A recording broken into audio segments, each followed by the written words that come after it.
ओम आनो भद्राः क्रतवो यन्तु विश्वतः। संसार के सभी दिशाओं से हमें नेक और शुभ विचार सतत प्राप्त हो। मेरे साथ कहिए, मानवता अपनी देवी है, ज्ञान हमारा भैया है, मेहनत अपनी बहना है, धरती माँ की गोदी में सत्य जीवन साथी संग हर ही जीते रहना है। तो समादरणीय महानुभाव, चारों वेदों में अथर्व वेद का पहला मंत्र है, ये त्रिशप्ताः पर्यन्ति विश्वारूपाणि बिभ्रतः। आप स्वस्तिवाचन शांतिकरण पढ़ोगे तो उसमें ये मंत्र आता है, क्योंकि चारों वेदों के पहले पहले मंत्र स्वस्तिवाचन में दिए गए हैं, है ना। अग्निमीळे पुरोहितम, फिर ईशेत्वोर्जेत्वायवस्थ देवो, और फिर सामवेद का अग्न आया ही वीतये, और फिर अथर्ववेद का ये वाला मंत्र, पहला मंत्र ये त्रिशप्ताः। अब इस मंत्र में त्रि और सप्त की बात कही गई है, ये त्रिसप्ताह है ना। आज उसके रहस्य को हम जानेंगे और इसको समझ, अपने साथ उसको जोड़ने का और उसको साधना के रूप में लेने का हम प्रयास करेंगे आज के इस सत्संग में। मंत्र ये है, ये त्रिसप्ताह पर्यंती विश्वारूपाणी। पर्यंती भ्रमण कराते हैं, विश्वारूपाणी ये सारा संसार, जिसमें 3 और 7 के अंदर सारा संसार जो है ना घूम रहा है।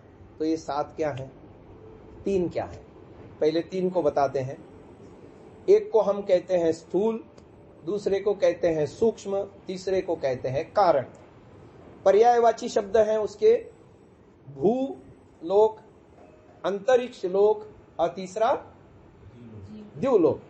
स्थूल भूलोक को कहेंगे, सूक्ष्म अंतरिक्ष लोक को कहेंगे और कारण को द्युलोक कहेंगे।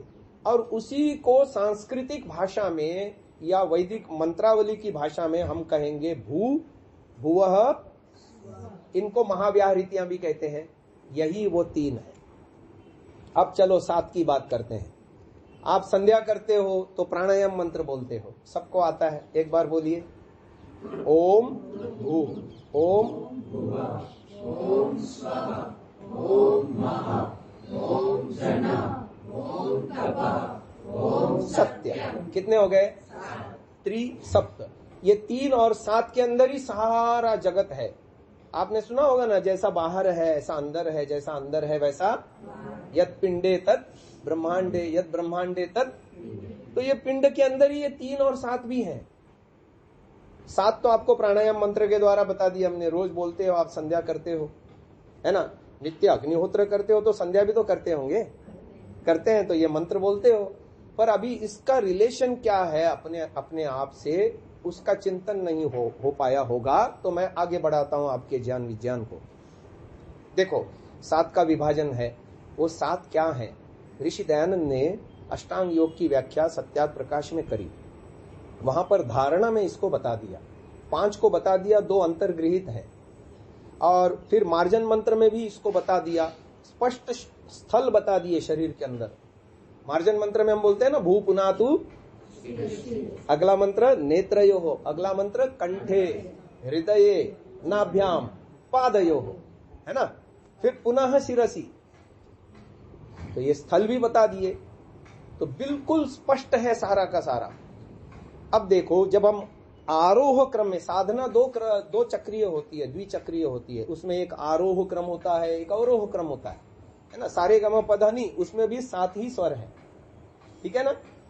सारे गम पधनी एक आरोह क्रम हो गया, सारे गम पधनी सा तो तीव्र सप्तक का हो गया, लेकिन है नी तक। अब चलो सा नी ध प म ग रे सा, उसमें भी 7 ही स्थल है, यहां भी 7 ही है। इनका अंतर संबंध है, समझ लो इस बात को। पायु, उपस्थ, नाभि, हृदय, कंठ, नेत्र, शिखा, ये वो 7 स्थल हैं। फिर से दोहराता हूं, पायु माने मल निष्कासन द्वार, उपस्थ माने जल निष्कासन द्वार, नाभि तीसरा, हृदय चौथा, कंठ 5वां, यहाँ भ्रूमध्य 6ठा और तालु हो गए 7।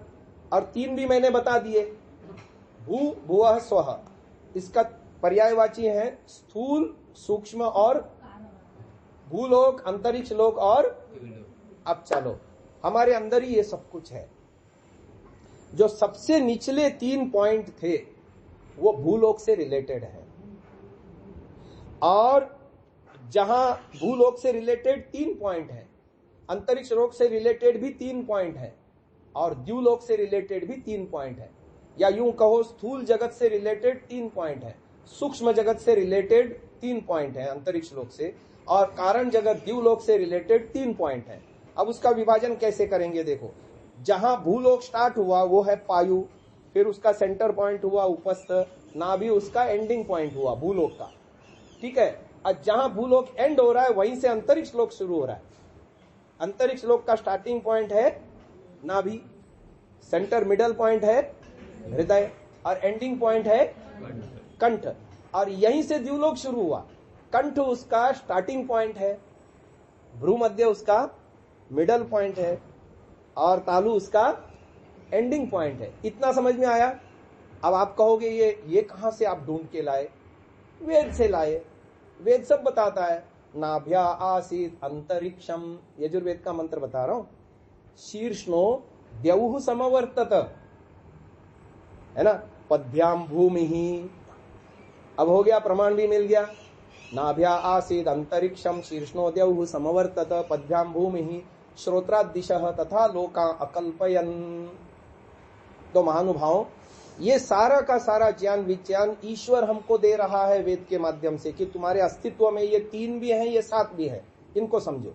एक विभाजन ये हो गया 3 का और 7 का। एक और विभाजन हमको समझना है 5 का। 5 का विभाजन क्या है? वो अन्न से शुरू होता है और आनंद पे खत्म होता है। पकड़ में आ गया कुछ? बोलिए। अन्न, प्राण, मन, विज्ञान, आनंद। अब उसमें मय कोश शब्द जोड़ते जाओ। अन्नमय कोश, प्राणमय कोश, आगे मनोमय कोश, आगे विज्ञानमय कोश, और अंत में। अब इसका भी शरीर के अंदर एक एक पॉइंट है। सबसे पहले आते हैं अन्नमय कोश। आप देखते हैं सारे डाइजेस्टिव सिस्टम सारे उदर में ही है ना। फिर आता है हमारा रेस्पिरेटरी सिस्टम, श्वास प्रश्वास, उसके सारे अंग यहाँ छाती में है। प्राणमय कोश का ये सेंटर हो गया। ये कंठ हमारा मनोमय कोश का सेंटर है। आप किसी बच्चे को कहते हो ये मंत्र शाम तक कंठस्थ करो, कहते हो ना, विद्या कंठ की पैसा गांठ का। ये संस्कृत से ही आया है। पुस्तकस्तातु या विद्या परहस्तगतम धनम कार्यकाले समुत्पन्ने नसा विद्या न तद्धनम। पुस्तकों में रखी गई विद्या वो आपके काम की नहीं है। आपके काम की वो विद्या है जो आपको कंठस्थ है, याद है आपको, मोढ़े याद है ना। तो ये कंठ हमारा मनोमय कोश हो गया। और ये सारी जैनेन्द्रियां देखो यहाँ आसपास हैं, इस सिर के आसपास हैं। देखने, सुनने, सूंघने, चखने, छूने की सारी शक्तियां यहाँ पर है। तो ये विज्ञानमय कोश का सेंटर हो गया। और सबसे लास्ट बचा कौन सा? आनंदमय, है ना। मस्तिष्क हमारा सबसे उत्तम अंग है, दिमाग हमारा ब्रेन, है ना। तो ये आनंदमय कोश का सेंटर हो गया। इतना समझ में आया? 3 का विभाजन समझ में आया, भू भुवः स्वः। और 7 का विभाजन समझ में आया, पायु, उपस्थ, नाभि, हृदय, कंठ, नेत्र, और यहां तक समझ में आया। फिर 5 का विभाजन बताया, वो भी समझ में आया, अन्नमय, प्राणमय, मनोमय, विज्ञानमय, आनंदमय। ये है त्रिसप्त का खेल। ये त्रिसप्ताह पर्यंति विश्वारूपाणि बिभ्रतः वाचस्पतिर्बला तेषां तन्वो अद्य दधातु में। महानुभाव, इसी रहस्य को समझने के लिए हमारा ये मनुष्य जीवन है। अब आपको एक एक रहस्य खोलते जाते हैं। सबसे पहले लेते हैं ओम को। अभी हमने भजन भी ओम का ही गाया। ओम के जपने से हमारा ज्ञान बढ़ता जाएगा, अंत में प्रिय ओम हमको मुक्ति तक पहुंचाएगा।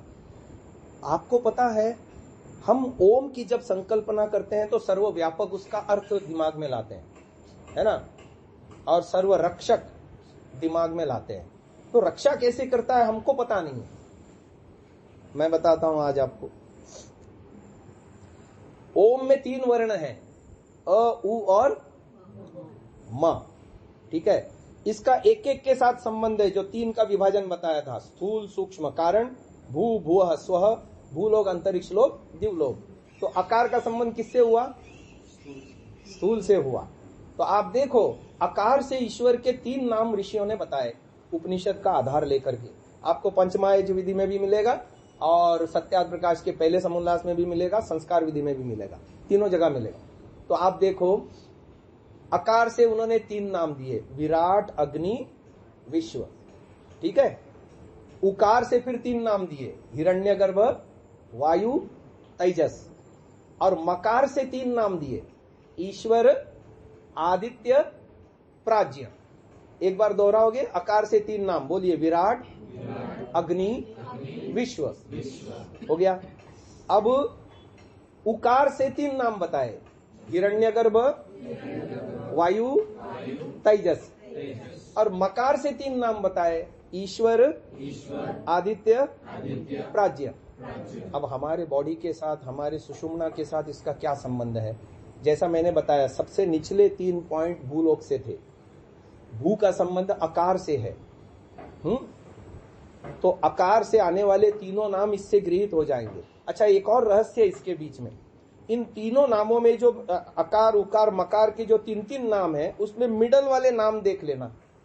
मिडल वाले, विराट, अग्नि, विश्व में मिडल में क्या आया? अग्नि। हिरण्यगर्भ, वायु, तेजस में वायु। ईश्वर, आदित्य, प्राज्ञ में।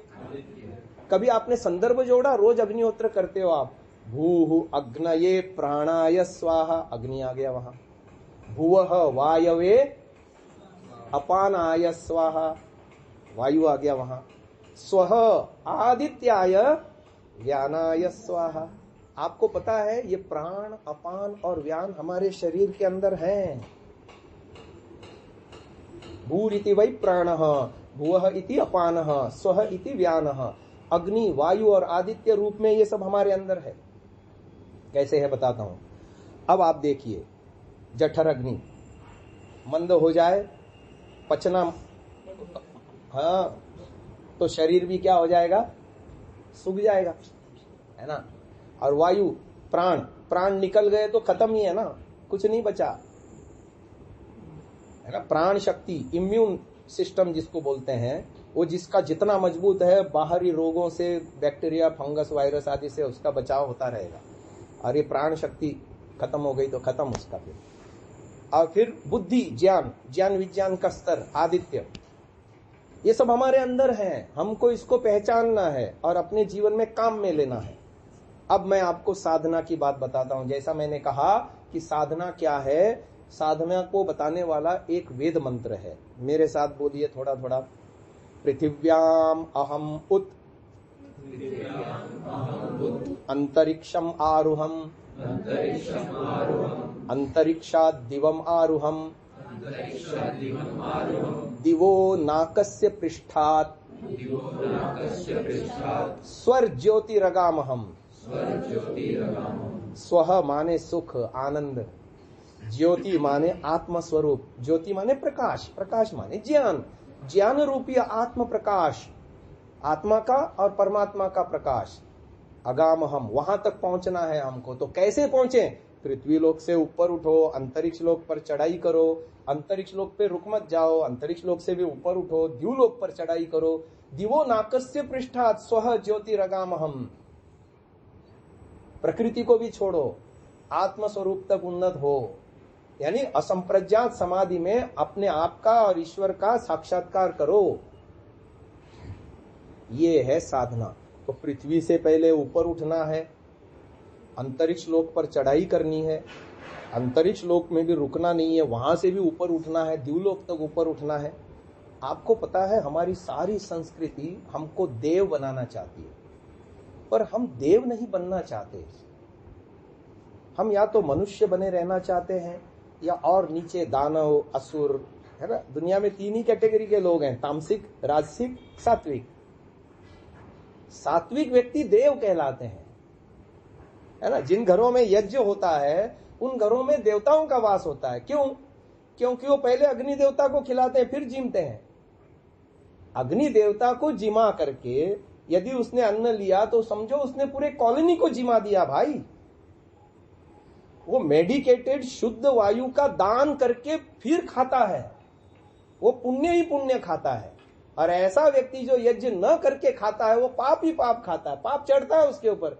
पृथ्वी देवता का पाप, वायु देवता का पाप, जल देवता का पाप, अन्न देवता का पाप, क्योंकि इसको प्रदूषित करने में उसने भरपूर योगदान दिया, पर इसके निराकरण के लिए उसने कोई उपाय। तो सात्विकाः देवत्वम यान्ति, सात्विक लोग देवत्व को प्राप्त होते हैं। मनुष्यत्वम च राजसाः, जो मनुष्य कोटि के लोग हैं मेरा तेरा में उलझे हुए हैं, स्वार्थी है, अपने लिए अपने पेट को ही, मैं भला मेरा परिवार भला, समाज राष्ट्र पड़ोसी जाए भाड़ में, सोचता नहीं है, जो ऐसे मनुष्य कोटि के लोग हैं। और जो अपने सुख के लिए औरों का भी हानि करे वो है असुर, दैत्य, राक्षस, पिशाच, है ना, नीच कह लो, कुछ भी कह लो। तो हमको नीच आदि तो होना ही नहीं है, लेकिन हम मनुष्यत्व पे आके रुक गए हैं कहीं ना कहीं। हम स्वार्थ से ऊपर नहीं उठ पा रहे हैं, राग द्वेष से बच नहीं पा रहे हैं। संसार का आकर्षण हमें ऐसा खींचता है ना, हिरण्मयेन पात्रेण सत्यस्य अपिहितम मुखम। अब ये सत्य लोक सबसे अंतिम लोक है। भू भुवः स्वः मह जन तपः। अब सत्य का मुख ढका हुआ है हिरण्मय पात्र से। कौन सा? ये रजोगुण और तमोगुणी आवरण से मल एकत्रित हो रहे हैं, राग द्वेष ईर्ष्या लोभ क्रोध आदि दिन रात हो रहा है। ऋषि ने क्या लिखा? अविद्या का नाश, है ना। पर पता है व्यवहार जीवन में हम विद्या का नाश और अविद्या की वृद्धि किए जा रहे हैं। आप कहोगे नहीं जी हम तो स्वाध्यायशील हैं, नियमित संध्या करते हैं, हवन करते हैं, सत्संग करते हैं, हर संडे टू संडे हमारे यहाँ विद्वान भी आते हैं और प्रवचन हमने काफी सुन रखे हैं, और हम ऐसा कैसा आप कह सकते हैं, है ना। थोड़ा सा गहराई में लेके चलता हूं, आप कन्विंस हो जाएंगे मेरी बात से। आज का आदमी विद्या का नाश कर रहा है और अविद्या की वृद्धि कर रहा है। पता है अविद्या का लक्षण ऋषियों ने क्या बताया? हम सामान्य आदमियों की तेरे मेरे उसके तिसके दृष्टिकोण से ना देखें। हम अपनी मति, हम अपने विचार, हम अपनी सम्मति ऋषियों के अनुकूल जब करते हैं ना, तब हमको सारी बातें ऐसी क्लियर हो जाती हैं, और वरना हम भ्रांति में पड़े रहते हैं। इसी का नाम तो अविद्या है। ऋषियों ने क्या कहा? बोलिए। अनित्य अशुचि दुखानात्मसु नित्य शुचि सुखात्म ख्यातिर विद्या। ये योग दर्शन का सूत्र है, पतंजलि द्वारा दिया हुआ। कहते हैं अनित्य में नित्य भावना, नित्य में अनित्य भावना। ये अविद्या का पहला भाग है। ऐसे 3 भाग और हैं, 3 भागों की चर्चा ही नहीं करता, अभी केवल एक ही भाग की चर्चा कर रहा हूं, क्योंकि वो मुख्य विषय नहीं है, बस समझाने के दृष्टिकोण से कर रहा हूं। मेरे को बताइए, ये जितने भी माता पिता भाई बहन पुत्र साथी आदि, ये सदा हमारे जीवन में बने रहने वाले हैं या इनका टूटना निश्चित है?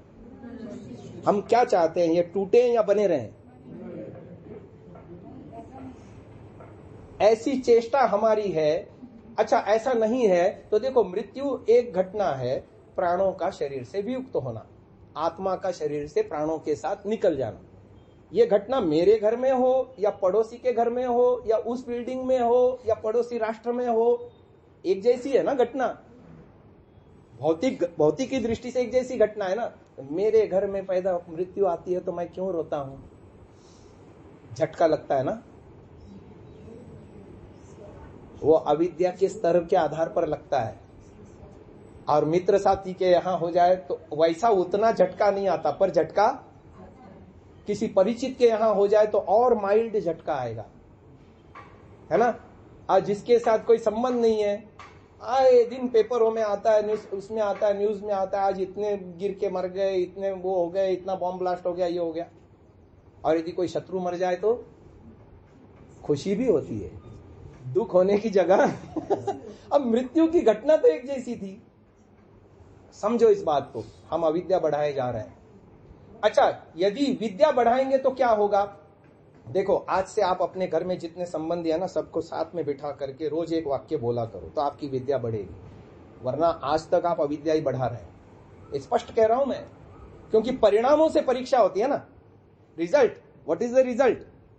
रिजल्ट सामने आता है तो परीक्षा होती है। धक्का लगता है या नहीं लगता? मेरा भाई मर जाए तो, पिता मर जाए तो, अरे 90 साल का पिता मर जाए तो भी धक्का लगता है, जबकि उसने अपनी आयु पूर्ण कर ली, सब भोग लिए, सब ऐश्वर्य प्राप्त कर लिया, सब कुछ कर लिया। कुछ प्रजातियों में ऐसा भी है, जब वृद्ध लोग मरते हैं तो बाजे गाजे के साथ ले जाते हैं, पर धक्का तो लगता है ना। तो जितने अनुपात में धक्का लगता है उतने अनुपात में अविद्या है या नहीं? बताओ। अब आप देखो, अब इसके ऑपोजिट ले लो। अनित्य संबंधों में नित्य संबंध बनाए रखना चाहते हैं हम। अच्छा, आज से इस अविद्या को दूर करना है तो एक काम करो, देखो आपको कुछ ही दिनों में इसका रिजल्ट मिलना लगेगा। और नियमित करो इसको, श्रद्धा से करो, जैसा मैं कहता हूं। बिठाओ सब परिवार के लोगों को, देखो आपका मेरा संबंध अनित्य है। ईश्वर ने आपको हमारे साथ हम कर्मों के आधार पर जोड़ा है। हम एक दूसरे के लिए जो करते हैं वो हमारा कर्तव्य है, ईश्वर का दिया हुआ पुनीत दायित्व है। आप कभी भी मेरे से अलग हो सकते और मैं भी आपसे कभी भी। हमारा आपका जीवन ऐसा है जैसे एक ओस की बूंद पत्ते पे गिरी, पत्ता हिलाने की, है ना। अश्वत्थे वो निषदनम पर्णे वो वशति स्कृता। मैं वेद की ही बात बोलता हूं, वेद की भाषा बोलता हूं। तो ऐसा हमारा क्षण भंगुर जीवन, ऐसा रोज इस बात को दोहराओ, सारे मिल करके बैठो। अब देखो कोई अटैचमेंट नहीं होगा। मैं लिख के दे सकता हूं 365 बार एक साल में यदि आपने ये मिल करके प्रतिदिन इस बात को दोहराया तो जिस दिन कोई भी घर में कोई भी अंतकाल हो, धक्का नहीं बैठेगा। गारंटी है, गारंटी, लिख के देता हूं। क्योंकि आपने विद्या को बढ़ाया। गेहूं लेने कौन जाएगा? है गेहूं, साग सब्जी, चावल, सब कुछ आएगी। देखो मैं आपको एक उदाहरण देता हूं, उदाहरण से बात स्पष्ट होती है। बैंक में कैशियर बैठा है, करोड़ों रुपया ले रहा है, करोड़ों रुपया दे रहा है। आए हुए पैसे का सुख दुख है, गए हुए पैसे का सुख दुख है। अब उसके अकाउंट से 5,000 रुपया जाए तो, और उसके अकाउंट में 5,000 रुपया आए तो, ये पता है, ये मम जो है ना, मम का बंधन हमको मनुष्यत्व से देवत्व में जाने नहीं दे रहा। मेरी मां, मेरा भाई, मेरा पिता, मेरा पुत्र, और आपने क्या आहुति दे दी और आहुति के बाद क्या कहा? इदन्न मम। और व्यवहार जीवन में कर क्या रहे हो? बताओ, अविद्या बढ़ा रहे हो या विद्या बढ़ा रहे हो? बस इस बात को समझो। हम ईश्वर के द्वारा दिए हुए पुनीत दायित्व से एक दूसरे से बंधे हैं, कर्तव्य भावना से। अच्छा, कर्तव्य भावना से कर्म करने पर आप किसी, कल्पना करो यहाँ एक आर्य समाज है ठाणे में, और आपको उसका प्रेसिडेंट बना दिया जाता है। आर्य समाज के पास एक अच्छा भवन है, खूब प्रॉपर्टी है, खूब सब कुछ है, इनकम अच्छी है, दुकानें लगी हुई हैं, पूरी बिल्डिंग है आर्य समाज की, और आप उसके बना दिए गए प्रेसिडेंट। तो क्या आप उसके मालिक हुए? आप उसके सेवादार हैं। सेवादार बनोगे तो कभी भी हटा दिए जाओगे तो आपको दुख, और यदि मालिक बनने की चेष्टा की तो क्या हो जाएगा? इस भय से कि अगले चुनाव में मैं गिर सकता हूं, वहीं से दुख शुरू हो जाएगा या नहीं हो जाएगा? फिर गुटबाजी करना शुरू कर दोगे। समझ में आ रही बात? तो मम की भावना से व्यवहार चलाना अविद्या है, और इदन्न मम की भावना से व्यवहार चलाना विद्या है। तो बताओ, जीवन में हम विद्या की वृद्धि कर रहे हैं या अविद्या की? समझ में आई बात? अब चलो उसका दूसरा पक्ष लो। नित्य में नित्य भावना विद्या है, और नित्य का भान ही न होना अविद्या है। अच्छा, ईश्वर के साथ हमारा संबंध नित्य है या टूटने वाला है?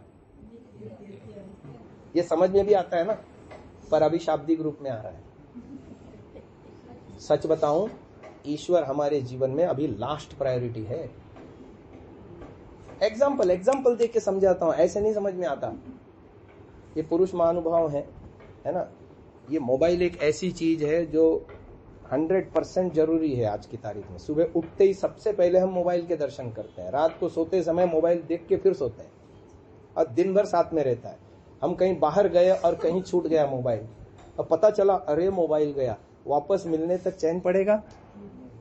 नहीं चैन पड़ेगा। ये माताओं बहनों की जान होती है, कोई आभूषण स्वर्ण का, कान की बाली या अंगूठी या चैन आदि, है ना। एकाध वस्तु कहीं इधर उधर हो जाए, जब तक वापस न मिले चैन पड़ेगा। पर किसी दिन ईश्वर की उपासना न कर पाए, हवन न कर पाए, स्वाध्याय न कर पाए, ऐसा होता है? ऐसी बेचैनी होती है?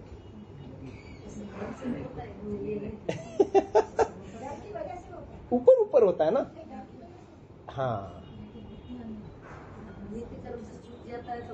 समझ में आई बात आपको? इसीलिए कहा मैंने ईश्वर लास्ट प्रायोरिटी है। अच्छा, दूसरी एक बात आपको समझाता हूं। विजन को क्लियर कीजिए और अपने विजन को पहचानिए, मैं कहाँ खड़ा हूं, तो आपको पता चलेगा कि मैं जा कहाँ रहा हूं। अच्छा, जीवात्मा बीच में खड़ा है, एक तरफ उसके ब्रह्म है, दूसरी तरफ उसके संसार है। जिसको ब्रह्म चाहिए उसको संसार नहीं चाहिए। वैराग्य की परिभाषा ही ऋषि ने ये दी, दृष्ट आनुश्रविक विषय वितृष्णस्य वशीकार संज्ञा वैराग्यम। जिसको ब्रह्म चाहिए उसको संसार नहीं चाहिए, और जिसको संसार चाहिए उसको ब्रह्म नहीं चाहिए। हाँ, ब्रह्म फिर भी वो ब्रह्म की क्यों आराधना करता है, मंदिर जाता है, मस्जिद जाता है, गिरदे जाता है, गुरुद्वारे जाता है, हवन करता है, संध्या करता है, क्यों करता है? सांसारिक उपलब्धियों के लिए। उसको ईश्वर नहीं चाहिए। अब मैं इस युवक को कहूं तुझे ईश्वर चाहिए, हाँ मेरे जैसा ब्रह्मचारी बन, नहीं मानेगा। अभी संसार चाहिए, संसारिक उपलब्धियों के लिए ईश्वर चाहिए। ब्रह्म के पास देखो, आयु प्राणम प्रजाम पशुम कीर्तिम द्रविणम तक है संसार,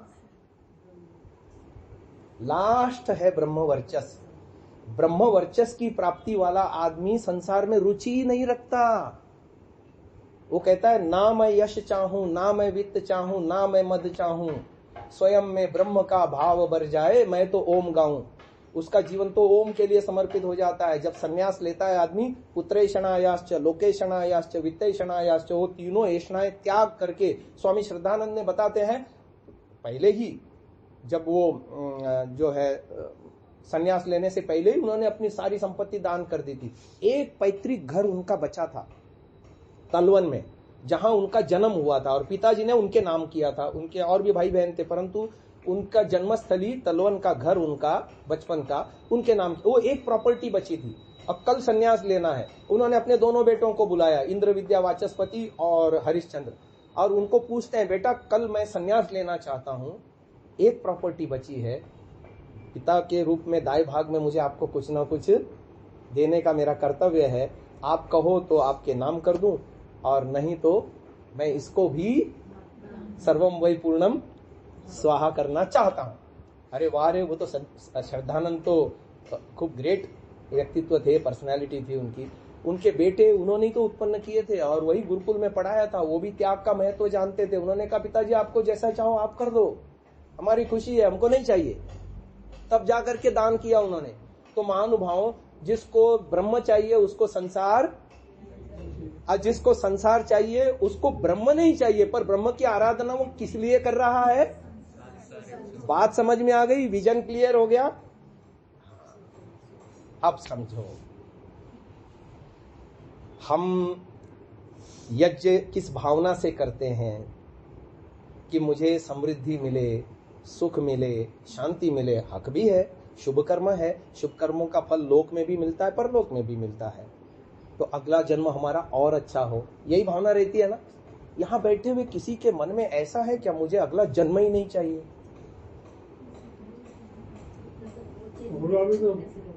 यदि मेरे मन में हो मेरे को नहीं चाहिए, हाँ, तो भी भगवान देता ही है? नहीं देता, गलत धारणा है आपकी।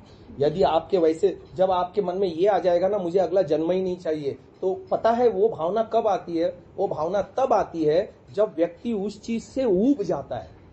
और ऋषियों ने इसके कितने सुंदर वाक्य योग दर्शन आदि ग्रंथों में लिखे, मैं आपको कुछ सुनाता हूं। वो कहता है, घोर संसार अंगारेशु पच्य माने न मया। आपको भट्टी के अंदर डाल दिया जाए तो आपकी अवस्था क्या होगी? वो नारकीय यातनाएं जो पौराणिक समाज बताता है ना, कि वो उबलता हुआ तेल का कढ़ाई है, या जो है ना एक लोहे की उसको तपाया गया है, लोहे की सिल्ली पर उसको उस पे आपको लिटाया जाएगा, या कढ़ाई में आपको तला जाएगा, या आपको आरी से काटा जाएगा, या आपको ऐसा ऐसा किया जाएगा। वो फीलिंग जब संसार में रहते हुए आदमी कर रहा है, उसकी बात ऋषि कह रहा है। वो कहता है घोर संसार अंगारेशु पच्य माने न, पकता हुआ मैं, पच्य माने न मया शरणम उपागतः, योग की शरण में मैं आया हूं। सर्वभूत अभय प्रदान है न, सारे संसार के लोगों को मैं अभय प्रदान कर रहा हूं कि मुझसे तुम मत डरना, और मैं पूर्ण अहिंसा का पालन करूंगा। है स खलु योग धर्म। महानुभावों, स्पष्ट कहा ऋषियों ने, चित्त नदी नाम उभयतो वाहिनी, ये चित्त रूपी नदी दो दिशाओं में बहने वाली है। वहती कल्याणाय वहती पापाय, एक दिशा उसकी कल्याण के लिए जा रही है, एक दिशा उसकी पाप के लिए बहती है। या तू कैवल्य प्रागभारा विवेक विषय निम्ना, जो कैवल्य की दिशा में यानी मोक्ष की दिशा में यानी ईश्वर की दिशा में बहने वाली धारा, वो कल्याण वह है जो विवेक और वैराग्य को ले जाती है आगे। या तू संसार प्रागभारा अविवेक विषय निम्ना, संसार की ओर ढलान की ओर बहने वाली धारा जो है ना, अविवेक अज्ञान, जिसकी मैंने अभी थोड़ी देर पहले चर्चा की कि हम जीवन में अज्ञान बढ़ा रहे हैं या ज्ञान को बढ़ा रहे हैं, है ना। 8वें नियम की चर्चा की मैंने, अविद्या का नाश और विद्या की, पर हम विद्या का नाश और अविद्या की वृद्धि कर रहे हैं जीवन में। अब आप देखो, वो कहता है या तू संसार प्राग भारा अविवेक विषय निम्ना पाप वहा, ये ऋषि के शब्द बता रहा हूं, अपने जेब से कुछ नहीं बता रहा, मेरे को दोष मत देना, है ना। स्पष्ट कहा पाप वहा, और पाप वहा दिशा में हम ऐसे, जब तक ये चीज समझ में नहीं आएगी ना, मैं त्रस्त हूं, त्रस्त जब तक नहीं हुआ इस संसार से, मुझे नहीं चाहिए जन्म, बस हो गया, इनफ इज इनफ, ये भावना जब तक दिमाग में नहीं आएगी तब तक ईश्वर की चाह ही नहीं होती कि मुझे ईश्वर चाहिए, मुझे संसार नहीं चाहिए, है ना। अब एक मेहमान या जवाई राजा घर में आए, सुबह से शाम तक उसको खीर खिलाओ, यद्यपि उसको खीर पसंद है, कितने दिन खाएगा? एक दिन खाएगा, सुबह नाश्ते में, दोपहर में, रात में। फिर अगले दिन सुबह नाश्ते में वही खीर दे दो, फिर अगले दिन दे दो, तीसरे दिन उसकी क्या स्थिति बनेगी? दूसरे दिन भाग जाएगा। अभी हमारी आंतरिक स्थिति ऐसी बनी नहीं है, समझो इस बात को। अभी हमें संसार रूपी खीर अच्छी लग रही है। अच्छा, दूसरा एग्जांपल देके समझाता हूं, क्योंकि एग्जांपल से बात है ना क्लियर हो जाती है, विजन एकदम सुस्पष्ट हो जाता है। छोटा बच्चा है, बहुत छोटा बच्चा, ठीक है। अब तो 2000 की नोट निकल गई, 500 सबसे बड़ी नोट है। 500 की नोट और एक चॉकलेट या मिठाई का टुकड़ा दोनों हाथ में रखो, बच्चे के सामने पेश करो और उसको कहो दोनों में से एक ही ले सकते हो। बच्चा क्या चुनेगा? चॉकलेट चुनेगा। अब वो बच्चा बड़ा हो रहा है, अपने पिता की गोद में बैठ के दुकान पे जा रहा है, वो पिता को देख रहा है, 500 की नोट पिता ने दी और पूरा चॉकलेट का डब्बा दिया या मिठाई का पूरा डब्बा दिया, पाव किलो का, आधे किलो का, और ऊपर से खुले पैसे भी वापस दिए। वो बच्चा क्या देख रहा है? पिता मुझे ले गया दुकान में, 500 की नोट दी, जो 500 की नोट और बचपन में मैंने चॉकलेट को चुना था, अब वही 500 की नोट दुकान वाले को दी, दुकान वाले ने पूरा डब्बा दे दिया चॉकलेट का और साथ में ऊपर से खुले छुट्टे भी वापस दिए। अब उस बच्चे के सामने 4-5 बार ये घटना हो गई, ठीक है। अब उस बच्चे के सामने एक हाथ में चॉकलेट और एक हाथ में 500 की नोट, क्या चुनेगा बच्चा? समझ में आई? अब हम उस शिशु से वो किशोर अवस्था में पहुंचे ही नहीं, और पता है आपको 1 अरब 97 करोड़ वर्ष बीत गए, अभी हमको संसार रूपी चॉकलेट ही चाहिए। 500 की नोट, ईश्वर के महत्व हमको अभी भी समझ में नहीं आया, तो हम भ्रांति में हैं या ज्ञान युक्त हैं, विवेक युक्त हैं? अपने आप से क्वेश्चन मार्क कर लो। तो जब आप क्वेश्चन मार्क करोगे ना, तो फिर समझ में आएगा, अरे यार ऐसे जन्म मैं कब तक लूं और क्यों लूं। और इधर देखोगे दुख ही दुख है। अच्छा, सारे ऋषियों का यही अनुभव है, किसी भी ऋषि को टटोल करके देख लो, सारे कहते हैं संसार में दुख है, लेकिन हमको अभी दुख नहीं दिख रहा। हमको तो और चाहिए, और चाहिए, बेहतर चाहिए, इससे बेटर चाहिए, बेटर चाहिए। बेटर कुछ नहीं होता संसार में, दुख ही दुख है। परिणाम ताप संस्कार दुखैर गुणवृत्ति विरोधाच दुखमेव सर्वम विवेकिनः। सांख्य दर्शन के ऋषि को पूछा, पतंजलि ऋषि ने तो ये बताया। सांख्य दर्शन के ऋषि ने कहा कुत्रापि कोपि सुखी ना। न्याय दर्शन के ऋषि को पूछा तो न्याय दर्शन का ऋषि कहता है, उसके ऊपर भाष्य लिखने वाला वात्स्यायन जी कहते हैं कि एक पूरे पृथ्वी का साम्राज्य एक व्यक्ति के चरणों में डाल दो, उसको पूर्ण सुखी कोई नहीं कर सकता। सारे ऋषियों ने यह बताया। आए दुक्कम व्यये दुक्कम दिगर्तान कष्ट संश्रयान, वैशेषिककार का है शायद, या उसके भाष्य में होगा कहीं। महानुभावों, ये दुख देखना पड़ेगा, नहीं दिखता है तो देखो उसको संसार में। पता है आपको गृहस्थ में क्यों जाना चाहिए? गृहस्थ में इसलिए जाना चाहिए, संसार में कितना % दुख कितना % सुख, इसकी परीक्षा करने के लिए गृहस्थ में जाना चाहिए। नहीं तो वानप्रस्थ की कभी अवस्था आएगी ही नहीं, आएगी, प्रवृत्ति बनेगी ही नहीं। अनुभव करने के लिए गृहस्थ। अच्छा मेरे को एक बात बताओ, क्या हम 100% किसी के अनुकूल हो सकते हैं? हाँ या ना? किसी को अपने 100% अनुकूल कर सकते हैं?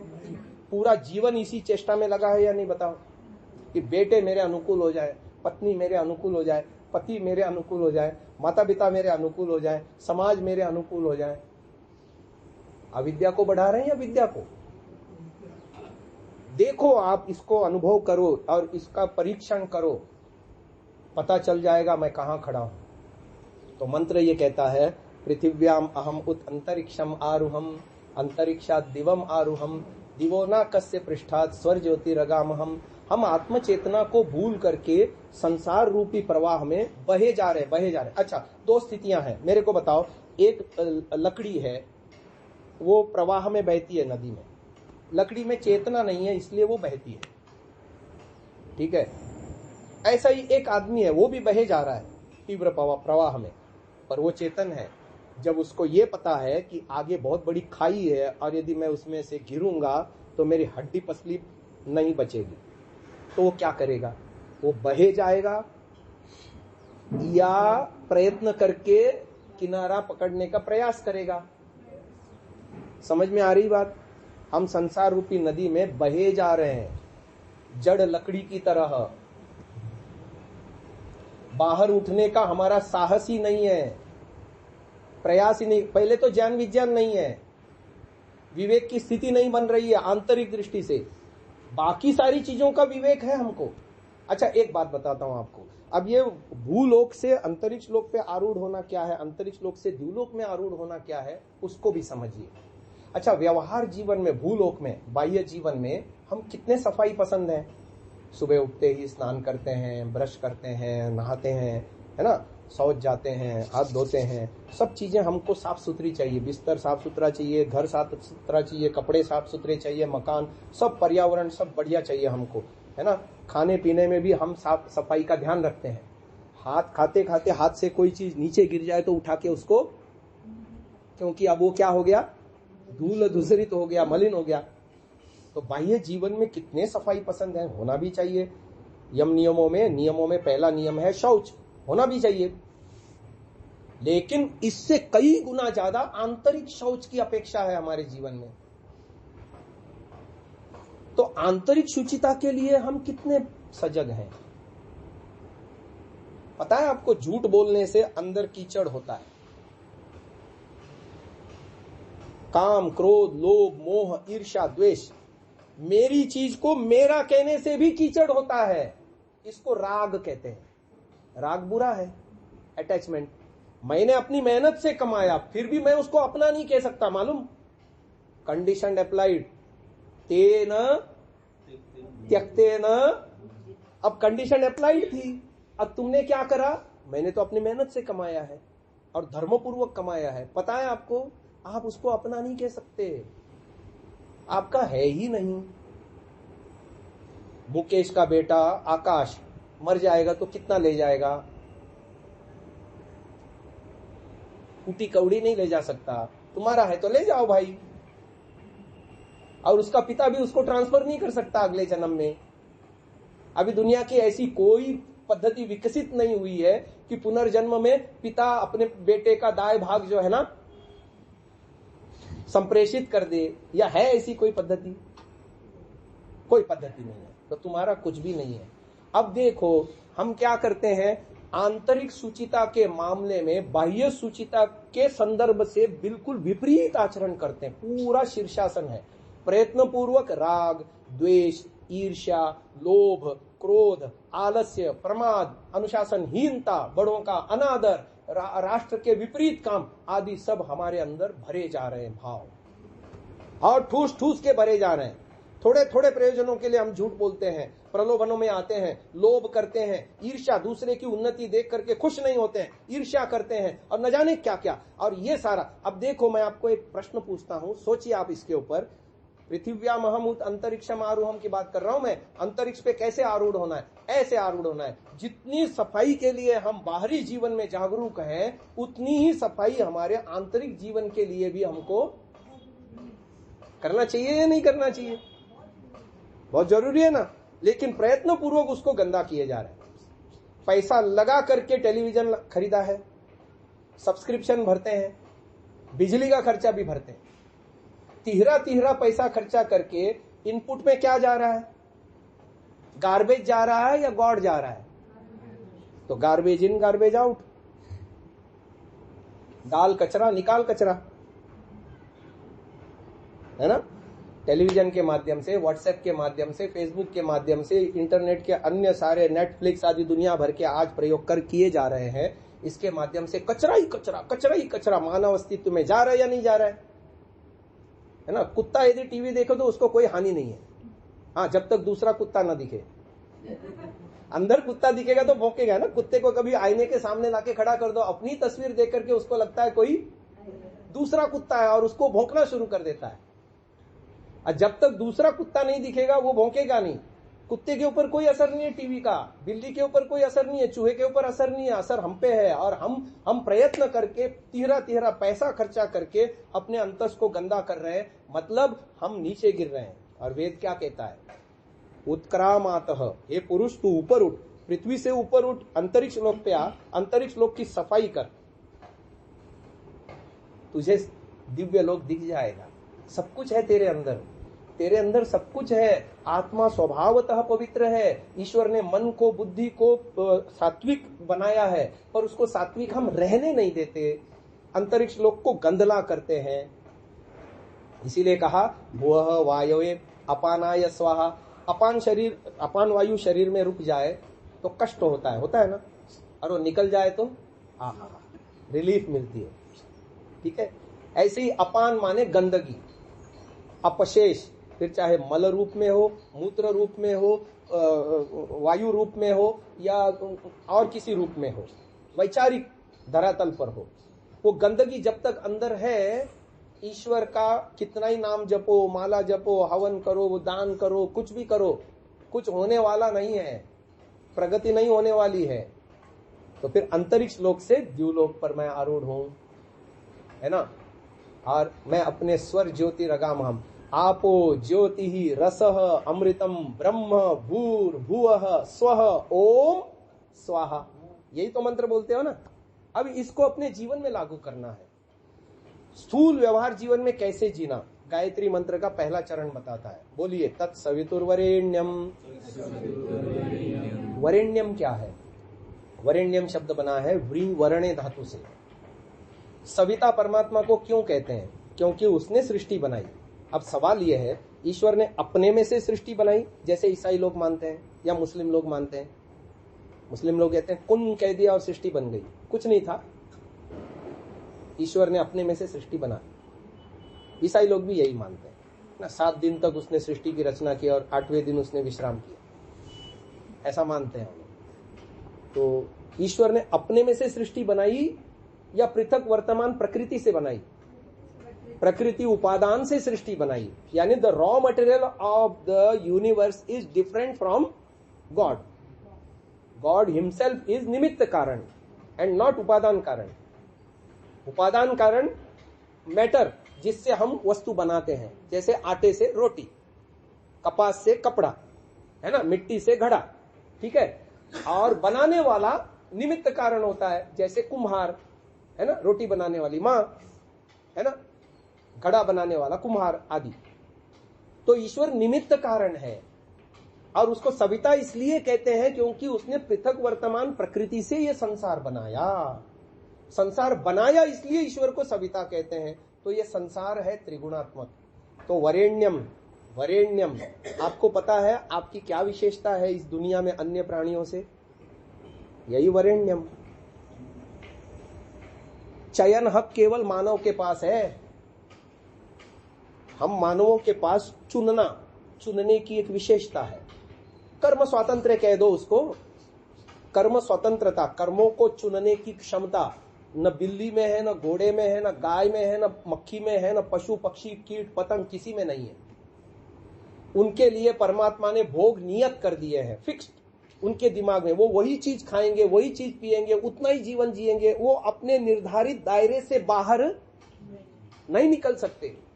गाय के सामने ताजा ताजा मांस डाल दो, वो खा के जान नहीं बचाएगी, और शेर के सामने ताजा ताजा घास डालो, वो उसको खा के अपनी जान नहीं बचती। उसके पास चॉइस नहीं है, दे हैव नो चॉइस। हमारे पास चॉइस है। यही तो है तत्सवितुर्वरेण्यम, सविता परमात्मा ने ये संसार त्रिगुणात्मक रचा। तो भूलोक का सत्य क्या है? भूलोक को कैसे आरोहण करोगे? कि अपने जीवन में सत ही सत का आलंबन लो। देखने में सत, सुनने में सत, खानपान में सत, विचारों में सत, जीवन में हर कहीं, लेन देन में हर कहीं, जितना भी व्यवहार हम संसार में करते हैं वो सब सत आधारित हो, धर्म आधारित हो, न्याय आधारित हो, नियम आधारित हो। कौन से नियम? ईश्वर द्वारा निर्धारित नियम, ऋत नियम और श्रित नियम। तब तत्सवितुर्वरेण्यम पूरा हो जाएगा। अगला चरण है अंतरिक्षम आरूढ़म। तो अंतरिक्ष में आरूढ़म क्या है? भर्गो देवस्य, भर्ग परमात्मा के क्लेश नाशक तेज को कहते हैं। क्लेश उत्पन्न होते कैसे हैं? सबसे पहला क्लेश है अविद्या। अविद्या के बाद अस्मिता, राग, द्वेष, अभिनिवेश। इन सब के मूल को ढूंढ करके जो कचरा अंदर मचता है, जो गंदगी अंदर। अच्छा, मेरे को एक बात बताइए, आप बारिश में आ रहे हैं, आपके जूते कीचड़ से सने हुए हैं, आप क्या करोगे? सने हुए कीचड़ के जूते लेकर के यहाँ सोफे पे चढ़ोगे, बिस्तर पे चढ़ोगे, किचन में जाओगे, बेडरूम में जाओगे, बेड पे चढ़ोगे, सब जगह उसके ऐसे ऐसे ऐसे मस्त एकदम ठसे आने चाहिए। ऐसा करोगे या क्या करोगे? हाँ साफ करके उतार के, हाँ, बाहर जूते बाहर ही उतार करके, हाथ पैर साफ करके फिर अंदर आएंगे। व्यवहार जीवन में हम ऐसा नहीं कर रहे हैं, प्रयत्न पूर्वक यही घटना कर रहे हैं। राग, द्वेष, ईर्ष्या, लोभ, क्रोध, मोह, आलस्य, प्रमाद, ये सारे वो कीचड़ हैं जो हमारे अंतस को भुवः वायवे अपानाय स्वाहा, या यूं कहो भर्गो देवस्य धीमहि, परमात्मा के भर्ग स्वरूप को। जैसे हम बाहरी व्यवहार जीवन में स्वच्छता प्रिय है ना, जिस दिन हम आंतरिक जीवन में भी स्वच्छता प्रिय हो जाएंगे, तब हमारा ये कहना सार्थक हो जाएगा भर्गो देवस्य, कि हम परमात्मा के उस भर्ग तेज को धारण करते हैं। जब देखो अग्नि में कोई भी चीज डालने से वो पवित्र हो जाती है। हाँ, पर टायर मत डालना, उसमें तंबाकू मत डालना, रबड़ मत डालना, वो उसके अंदर के गलत तत्वों को बढ़ा करके है ना। इसलिए कहा कि यज्ञ में सुगंधित, पुष्टिकारक, मिष्ट और रोगनाशक, यही चीजों को डाला जाता है, क्योंकि अग्नि का स्वभाव तो है सूक्ष्म करना और उसके प्रभाव को बढ़ा देना। आगे चलते हैं। इतना समझ में आ गया? अंतरिक्षम आरूहम क्या है? भर्गो देवस्य। अब लास्ट चरण बचता है धियो यो नः। धी माने बुद्धि, बुद्धि माने ज्ञान।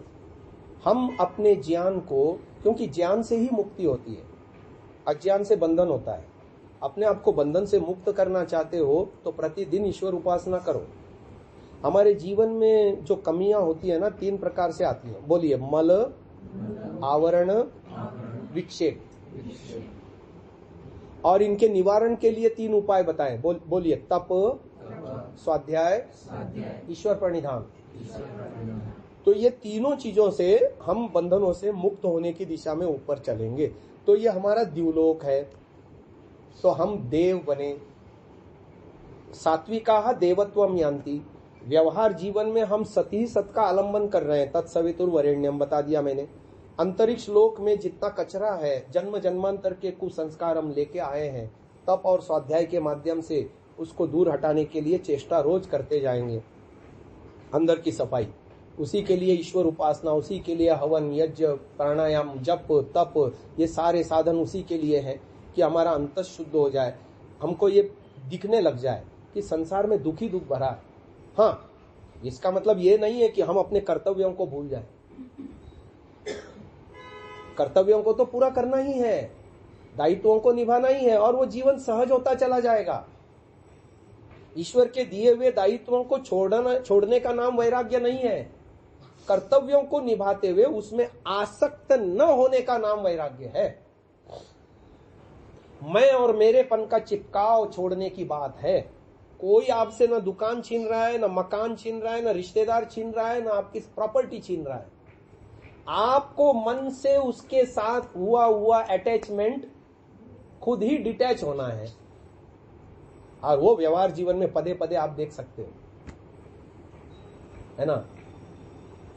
फिर स्व की जागृति उत्पन्न होगी, दिवलोक पे आरूढ़ होने की बात आएगी। और आपको बताऊं, मेरी बुद्धि देवों की तरह हो, ये हम सुबह उठते ही प्रार्थना में हमको करना चाहिए। वयम देवानाम सुमतौ श्याम। पता है कहाँ आया ये? प्रातःकालीन मंत्रों में आता है? वयम देवानाम भग एव भगवान अस्तु देवास्तेन। देखो वहां भी देव की बात आ गई। देवास्तेन वयम भगवन्तः श्याम। कौन सा भग है वो? वह ज्ञान है जो हमको रजोगुण और तमोगुण से अलग करके सात्विक बनाए। जीवन की सारी चेष्टा ये रजोगुण और तमोगुण के प्रभाव से अलग होने की है। रजोगुण हमारे जीवन में क्या क्या लाता है, देखो मैं बताता हूं। पहले तो स्वार्थ लाता है, सेल्फिशनेस। दूसरा लाता है मेरा मेरा तेरा तेरा। अच्छा मेरे को एक बात बताओ, जहां जिस घर में सेल्फलेस होकर के लोग, परिवार के सदस्य आपस में व्यवहार करेंगे, उसमें सुख बढ़ेगा, या सेल्फिश होकर के आपसी व्यवहार करेंगे उसमें सुख बढ़ेगा? टीवी एक, रिमोट एक, देखने वाले चार, और सबकी अभिरुचियां अलग अलग। देखो झगड़े मचेंगे या शांति रहेगी? और यदि सेल्फलेस वो प्रवृत्ति होगी तो पत्नी क्या बोलेगी? भाई आज आप छुट्टी है, आज आपकी, आप देख लो, मैं उसका रिपीट टेलीकास्ट देख लूंगा। बच्चे बोलेंगे हम इसको बाद में देख लेंगे, यूट्यूब पे उसको डाउनलोड करके देख लेंगे, या बाद में देख लेंगे। यूट्यूब पे भी आता है सारा, आजकल सारे प्रोग्राम यूट्यूब पे अवेलेबल हो जाता है, न्यूज भी, सब कुछ बाद में देख लेंगे। अब झगड़ा है कोई? स्वार्थ में झगड़ा है ना। त्याग में झगड़ा नहीं है। हम त्याग का रास्ता नहीं अपनाते तो देव कहां से बनेंगे? नहीं बन सकते। जहां त्याग है, जहां समर्पण है, जहां निस्वार्थ भावना है, जहां तपस्विता है, जहां क्षमा है, उदारता है, सरलता है, विनम्रता है, सेवा भाव है, अनुशासन है, बड़ों का आदर है, राष्ट्र प्रेम है, वहां देवत्व है। और जहां मेरा तेरा है, स्वार्थ है, अटैचमेंट है, द्वेष है, दुख है, चिंता है, शोक है, वहां रजोगुण है। रजोगुण के कारण वो मनुष्यत्व में अभी टिका हुआ है, उससे ऊपर ही नहीं उठ पा रहा है।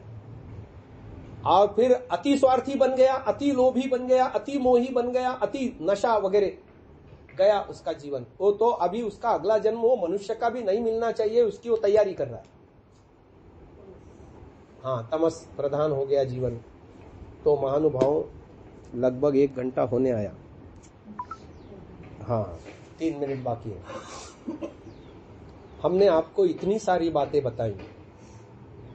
सबसे पहले मैंने आपको बताया 3 का ज्ञान प्राप्त करो। हाँ, भूलोक, अंतरिक्ष लोक, और ये हमारे अंदर ही है ना। गायत्री मंत्र जब बोलो तो पहले 3 चक्रों का ध्यान करो। ओम भू, पहले 3 चक्र, फिर भुवः, बीच वाले 3 चक्र, फिर स्वः, है ना। फिर आगे तत्सवितुर्वरेण्यम। भूलोक में हमको कैसे जीना है कि हम सत ही सत का आलम्बन ले। देखने में सत, सुनने में सत, बोलने में सत, लेन देन में सत, व्यवहार में सत, जीने में सत, हर कहीं सत। सत को छोड़ दिया, बोलिए सत्य व्यक्ति को धकेल धकेल चलाता है, झूठ व्यक्ति को पटक पटक मारता है। ध्यान रखो ये शब्द हमेशा। हर कहीं, तो आपने पृथ्वी लोक का आरोहण कर लिया, समझ लो। इतने एक सूत्र से हो जाएगा। फिर अंतरिक्ष लोक में अंदर की सफाई के लिए आत्मनिरीक्षण, संध्या, स्वाध्याय, जो है निधिध्यासन, ये सारे करके जहां जहां कचरा इकट्ठा हो रहा है, पिछले जन्मों का भी आ रहा है, इस जन्म का भी है इकट्ठा किया हुआ, उसको दूर करने का। अच्छा, उसको दूर करने का एक सबसे बड़ा उपाय मैं बताता हूं, बोलो सहो असी सहो मई धेहि। कैसे इसको लागू करोगे?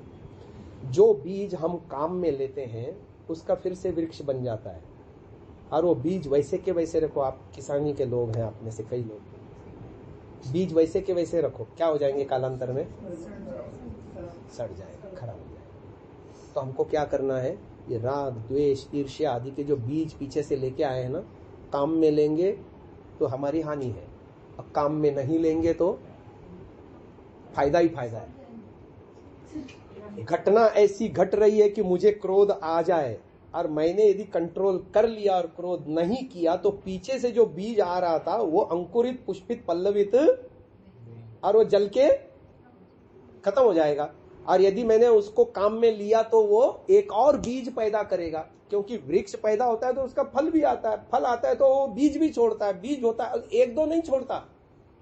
आप अमरूद को खोल के देख लो, कितने बीज हैं, गिन नहीं सकोगे, है ना?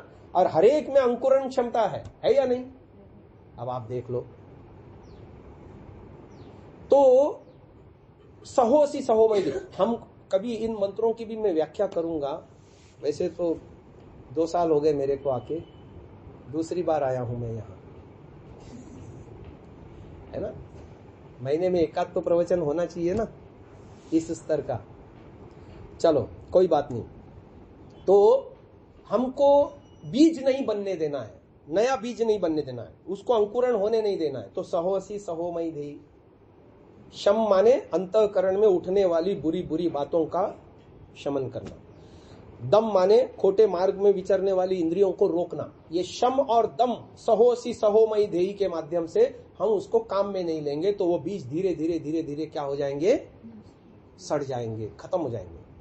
और इधर अच्छी फसल उगाएंगे, अच्छी फसल को उगने देंगे। संध्या, हवन, सत्संग, स्वाध्याय, परोपकार, सेवा भाव, दान आदि ये प्रवृत्तियों को बढ़ावा देंगे, तो ये वाली फसल पुष्ट होती चली जाएगी। तो असुरत्व से तो निकल गए, मानव कोटि से भी ऊपर उठ गए, देवत्व कोटि में अपने आप आ जाओगे।